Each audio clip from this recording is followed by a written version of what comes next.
Welcome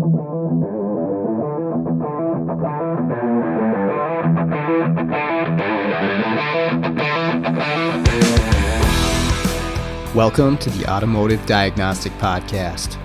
We're going to explore ways to sharpen our diagnostic skills, find learning resources, and hear from experts in the automotive field. Hey, have you ever been faced with the challenge of sourcing, installing, and programming a used control module in a vehicle? I know a lot of us have.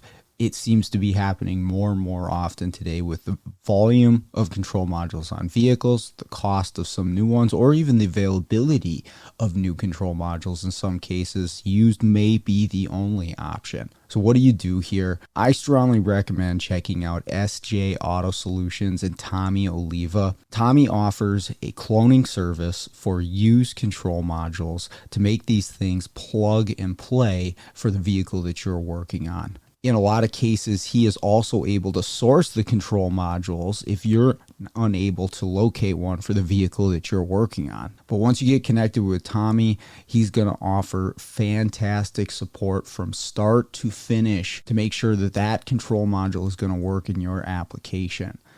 He's also got tech support that he offers through his website, along with some free resources there as well on information about used control module programming. So make sure to check out SJ Auto Solutions. I can't recommend that enough.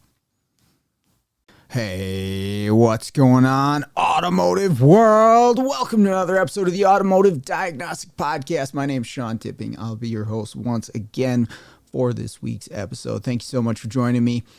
Today on the show, I'm going to share something which you may be familiar with if you've been diagnosing vehicles for a while. This is not exactly a new problem, but we ran into it just recently, and I've had it come through our diagnostic cases 3 times in the last couple of years. So again, not super often. I think I may have seen it once or twice prior to actually starting mobile. But there's lots of documentation out there. There's TSBs on some models. It's documented within Identifix as well. And this is Nissan and Infiniti vehicles where the ignition coils melt. But not only do they melt repeatedly. Okay, so you either have the same coil or multiple coils on an engine. It's running. Maybe you do have some misfires, but eventually the little plastic coil over plug ignition coil will just, go nuclear and melt down, and the plastic casing will crack. And usually when this happens, it will blow a fuse, which not only supplies power to the ignition coils, but also supplies power to the ECM. And so you'll have an ECM that is no communication, you have a no crank, right? And so that's the customer-facing symptom that you're going to probably be getting into your shop. Again, maybe some misfires just to start, but this is the end result: is you have a dead vehicle, can't communicate to the ECM, put another fuse in, it blows. Okay, find the shorted coil, right? And sometimes you can visually identify these things. Again, because they've melted down. Sometimes you have to unplug a coil one at a time to see, okay, which one removes the short to ground on this circuit. So we've seen this just this last week on a 2018 Nissan Armada, and that had the 5.6 V8 in it. We've seen this on a 2007 Infiniti M35. It was either a G or an M35. I don't remember exactly which one, but it was a 3.5 liter V6 that had this same issue. That one was actually towed to our shop, again, because of no communication to the ECM. Actually, the reason that got brought to our shop is they wanted us to program an ECM for it because they thought it was failed. And we identified that, like, hey, we can't communicate with your used one. Do you want us to diagnose it? And again, ended up being a fuse. And then the fuse was blowing because of a coil that was shorted. And then I also had a 2014 Nissan Versa with a 1.6 a couple years ago with this exact same problem. Now, the reason I listed those vehicles off specifically is to point out that this is not isolated to a single engine platform or model platform, right? This is the V6 version, the 4-cylinder, the V8, and a span of at least 10 years. I'm sure it's more. 2018 is definitely the newest that I've personally seen it on. But what's happening here is the ignition coils are melting down repeatedly, right, and then blowing the fuse. But the question is, why is that happening? And again, there's TSBs out there. You can probably find this. And if you've diagnosed these, you found this before. Maybe this is helpful information for you, though. Maybe you haven't run into this. Or maybe you have a Nissan or an Infiniti that's doing this, and it's not incredibly common on that particular application. So there's no documentation, there's no TSBs. It's not an identifix for that one, but it is for other Nissans, Infinitis. I mean, again, just Google it. You can find stuff on this. What this is a excessive voltage drop to the engine block specifically. Okay. Now, every single time that we've dealt with this, that is what it is. And it usually ends up being the cable that goes between either the negative terminal of the battery and the engine block, or in some cases, it goes from the engine block to the chassis. That actually seems to be pretty common in the Nissan applications. And there's voltage drop, usually due to corrosion, but it can be a loose connection at the engine block for the cable. But either way, the voltage drop happens. And what's interesting about this, and this kind of gets into the reason that I wanted to bring it up on the podcast. I mean, obviously just making you aware of, hey, if you have a melted coil on a Nissan, you should be doing a check to see if you have excessive voltage drop on the ground side. But I wanted to talk a little bit about the why, as far as I can decipher. There are probably still a few elements where the next time I have one of these, I'm going to look at it a little bit closer, because I have questions that are slightly unanswered. But anyways, the voltage drop that occurs between the negative cable and the engine block usually only ends up being a volt or two in my personal experience. Okay. The one I just did the other day had 2 volts of drop. The Nissan I had documented had 1.5 volts of drop. And this is while the key is on, the engine is running. Okay, so this is not during cranking, which may be something that you want to check because maybe the voltage drop is more excessive. But here's one part of this that is interesting, is that in none of these vehicles that I have experienced has there been a cranking issue as far as starting the vehicle. So the voltage drop does not appear to be enough to cause a startability issue. Now, I'm not saying it couldn't, but again, in the cases that I've dealt with, a no start was not or I should say a no crank due to voltage drop to the engine block did not seem to be the issue, right? These things started and ran if you had, a fuse that wasn't blown and a coil that had not yet melted down.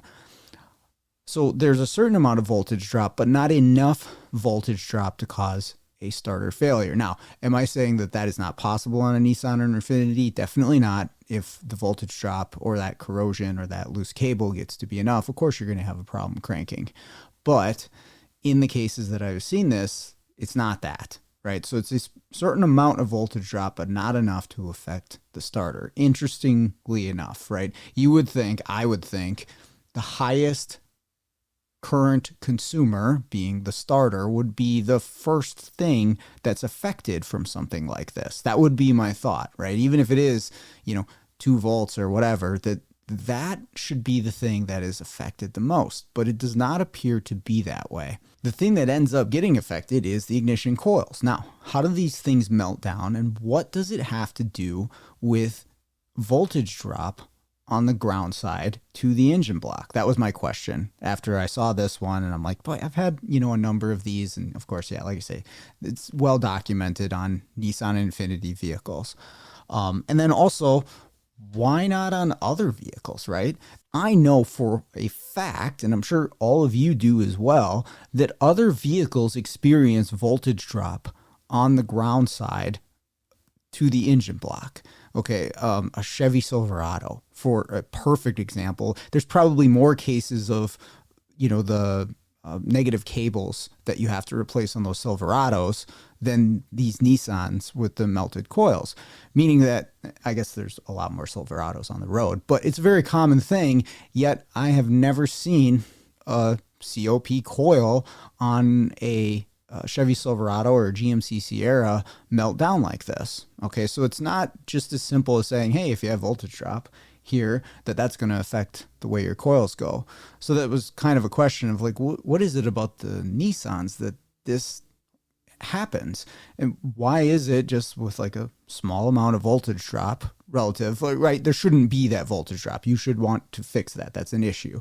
But again, not enough to affect the starter, but enough to affect whatever's happening here and having coils melted. So the Nissan Versa that I had looked at, this was the one that I think I spent the most time diagnosing because I had not. This episode is brought to you by L1 Automotive Training and Keith Perkins. If you're looking for education on module programming, J2534, EEPROM work, key and immobilizer, electrical diagnostics, or drivability diagnostics, Keith has a website, l1training.com, that's got over 60 hours of training videos on all those subjects and more. When I first started out doing mobile, I utilized Keith's videos on module programming in J2534 in order to get my head wrapped around what I would need for the tooling, the computers, the software setups, what kind of obstacles I would be up against when I'm out there programming modules on cars. And it was a huge benefit to me. And I continue to use the training videos that he has on his website. So I strongly recommend checking out l1training.com. The link is in the show notes. Actually ran into a situation like this prior to that. Again, I think I fixed a few of them back when I was at Firestone, but I didn't really do the testing to get there. I didn't really do the full-on diagnostics. It was more of like, oh, here's a TSB. Okay, let's do the TSB, which involved just cleaning ground cables. There was no testing involved or anything like that. But this Nissan Versa was the first one that I've got my scope out, and I'm really trying to figure out, because the guy called me. He's like, yeah, I've put in like 5 ignition coils on this thing and they just keep melting down. Eventually, it's not immediately. It's not like you plug them in and they start smoking. This is the vehicle start, the vehicle will run, the customer will take it. And then a few days later or a week later, they call up, say, hey, I've either got a misfire or it doesn't start, whatever the situation might be. And the coil's melted again. And it might be the same one. It might be a different one. And that's the thing, is it's not always the exact same coil that melts down. Sometimes it's a different coil. So again, what's happening and why does it only affect the Nissan? So what we've got going on, because of the way that they set up the ground connection, again, from either the negative cable or from the chassis, and then run it over to the engine block. And then we have a cable where, again, it's loose or it's got corrosion on it. You now have an elevated ground, or you could even say you have a level of voltage on the engine block in reference to the negative side of the battery, right? If you're to take your meter, your scope, you put one end right on the negative terminal of the battery, and then you put the other lead on the metal block of the engine while this thing is running, you'll measure 1.5 volts. You measure 2 volts. Okay, so there is a voltage drop, but you actually have voltage. You have an elevated ground on that engine block while this is happening. Okay, so that's one piece of it. Now, again, this can happen on other vehicles and manufacturers, makes, models. Why does that not cause the same problem? Now, this next part, I'm taking my best guess at this, but I did look into it a little bit to see what could potentially make these setups different. And again, it's not like it's just one model, right? Again, '07 Infiniti, 14 Versa, 18 Armada, all made by Nissan Infiniti, but different engines, different wiring diagrams, kind of, sort of. But you would think that if it's just some weird, glitch with an ECM, that this happens when there's bad ground. Oh, okay, it's just that model does that. But this seems to persist across years and across brands for these vehicles, which is what got me curious of like, what is the same across these different applications that makes this problem present itself in the same way repeatedly. And so we have our, let's just say 2 volts on the engine block. We have the elevated ground on the engine block. Now, I looked at all 3 of these vehicles, and I can only, attest to the ones that I've personally worked on, and I know for sure that that was the problem. I did the measurement, and I saw the fix, okay? All 3 of these vehicles have the ground set up this way. The ignition coils themselves. Now, I should point out that these ignition coils, they're 3-wire coils, meaning they have a constant power, a constant ground, and then a signal wire from the ECM, which is switched to 5 volts in order for the transistor in the coil to activate and actually complete the circuit. It actually switches the ground to the primary coil, right? Create a magnetic field, it releases it, collapse magnetic field. You know how an ignition coil works. But these are 3-wire coils. And all of these ignition coils across all 3 vehicles that I looked at, and every other Nissan that I shouldn't say every other Nissan, I looked at a few others, and they all seem to be set up this way, that those ignition coils are grounded on the engine block. That's an important piece of this. Now, looking at the engine control module in all 3 of these vehicle applications, the engine control module is grounded to chassis. And I think that is part of what is going on here, is that the ECM and the actual transistor in the coil, or the coil itself, are referencing different grounds. And I think this has something to do with what's happening. Now, actually, why these coils are melting down is, and this is one application where I actually did the scoping, was on the Versa. The ECM appears to be activating it with a constant 5-volt signal on that signal wire, which causes the coil to basically turn on and flow current. Now, on this Nissan, I got it to act up, and I was monitoring the signal to the coil at this point, and normally you see a 5-volt pulse as the computer wants the coil to spark.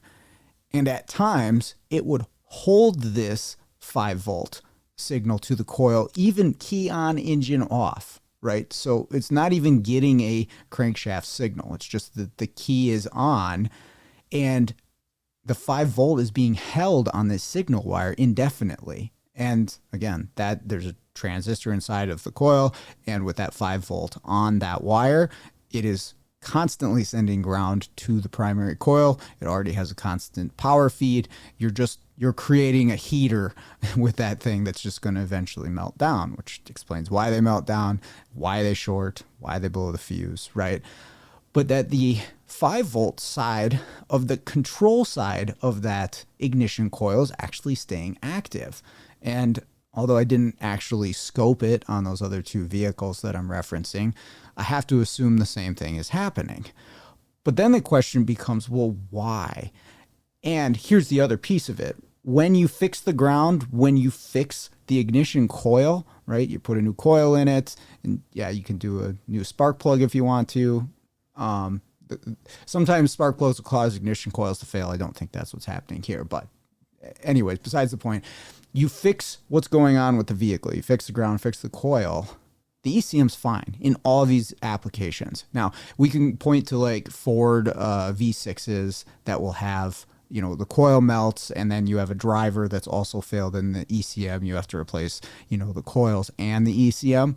That does not seem to be the case here. I have not experienced that. Now, of course, in those Fords, the ECM is handling the full amount of current to the ignition coil, right? It's a 2-wire coil, and the driver is handling a lot more current. In these Nissans, the driver in the ECM just has to send a little 5-volt pulse on that signal wire, and all the current actually happens within the transistor of the coil. It's a better setup because, current equals heat, which is going to wear components, and you'd rather just replace a coil than an engine control module, obviously.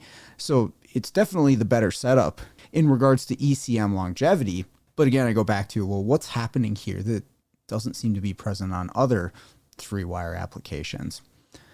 And like I said, the 5-volt signal seems to be pegged high when this is happening, which again triggers the coil. And my best guess on this just has to do with, number one, how the ignition coil is wired up, both externally and internally, and the circuitry within the ECM and how it drives that circuit. Now, from what I could find, that circuit is actually driven high and it's driven low in the ECM, meaning it not only pulls it up, but it pulls it down to a ground. And there has to be something going on where there's a difference in the reference of ground between the engine control module. Again, all three of these, it references chassis ground. And then the coils, which, again, they're just transistors and then coils of wire. There's not a logic chip within them, but they are referenced to the engine block ground. And something has to be happening here, whether it be through the transistor itself inside of those coils and the elevated ground on one side affecting the control side, or potentially even with the ignition itself, whether that be on the primary or the secondary side, causing something to happen on this ECM, on this control circuit. And again, I kind of dove into it, but I got in over my head as far as like the transistor operation and the internal circuitry of the engine control module. And part of that is my understanding of it. The other part of it is the inner workings and exactly how it's set up. On the board of that ECM, you don't have a diagram for that. That's proprietary information. You'd have to take apart an ECM and look into it that way to see like how exactly do they have this set up. But there's something about how they have these coils set up and that they have the ECM set up to drive this circuit, that this elevated ground on the block triggers this to happen. But then the ECM does recover from it. And it is a point I want to make, is if you run into this, from my experience, you don't have to worry about the ECM being damaged. You fix the other stuff and it's good to go. Just make sure that you don't have that elevated ground on the block. The one other interesting thing that I did notice looking at the wiring diagrams on these things was if you go way back to an episode I did with Fonslow and Skundrich. I think I may have even brought it up on an episode with just Fonslow, but we were talking about ignition coil wiring and looking at the secondary side specifically and how the secondary winding, the opposite end that is not connected to the spark plug is wired up to positive, right? So you have a positive feed into the coil, and then the secondary winding is connected to that. And if you think about the secondary ignition circuit as a complete circuit, it's like, well, it has to go through the battery then, right? From engine block to the battery, through the battery, and then to the positive side to complete the circuit. And we talked about that at length in those two episodes, so I won't rehash all of that. I did talk to a few people after the episode, including Paul Danner. He had the same question, and the explanation that I got is that the battery acts as a form of like a capacitor, and you have to think of the secondary spark more like AC voltage, even though it's technically not. It's acting in the same manner that AC voltage would, and that some manufacturers will do this to reduce, the electrical noise that you would have otherwise if you wired up the secondary to the ground side. Now, I realize if you don't have a diagram in front of you, you might be like, what the hell are you talking about right now, Sean? But you can go back to one of those episodes. I'll see if I can link it in the show notes, and you can basically hear my questioning of it from a fourth grader perspective, which sometimes that's the best way to ask questions about things.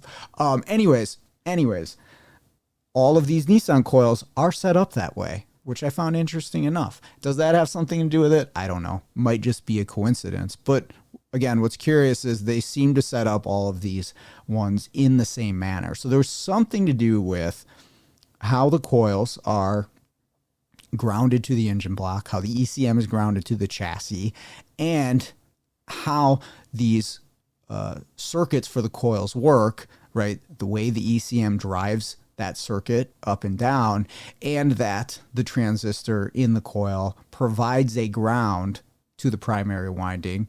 If it applied a power, would this be completely different because the transistor would have to be completely different the way it's set up? Maybe. Right. This was all what I looked into to just answer the question. Well, why don't we see this on other vehicles that have corrosion on the ground side to the engine block? So I think it has to be, a unique set of circumstances that Nissan was just, they were smart enough to figure that out. But we do see it. It's something that happens. And some of this is just more curiosity than anything. It's not really going to help me fix any more cars if I know exactly why it happens, but it's interesting. And I ask myself questions like that when I'm out there diagnosing cars. So maybe you do too, and maybe that's why you're listening to this podcast. So if you have any experiences with one of these things, or you have more information on the internal circuitry, or maybe if you get one of these in your bay and you got a picoscope and you want to do some testing, get a hold of me and I'll be like, hey, check this. What does this look like? Or how does this present itself? The next one I get that I have some more time to spend on, I think I actually will, just again for curiosity. But that's all I got for today. Hopefully you found that interesting or helpful. I'd like to thank everybody out there for listening, all the feedback, and all the people I've gotten to talk to. Always appreciate that, so keep it coming. Let me know if you got ideas or thoughts for the show. Other than that, let's all get out there, start fixing the world one car at a time.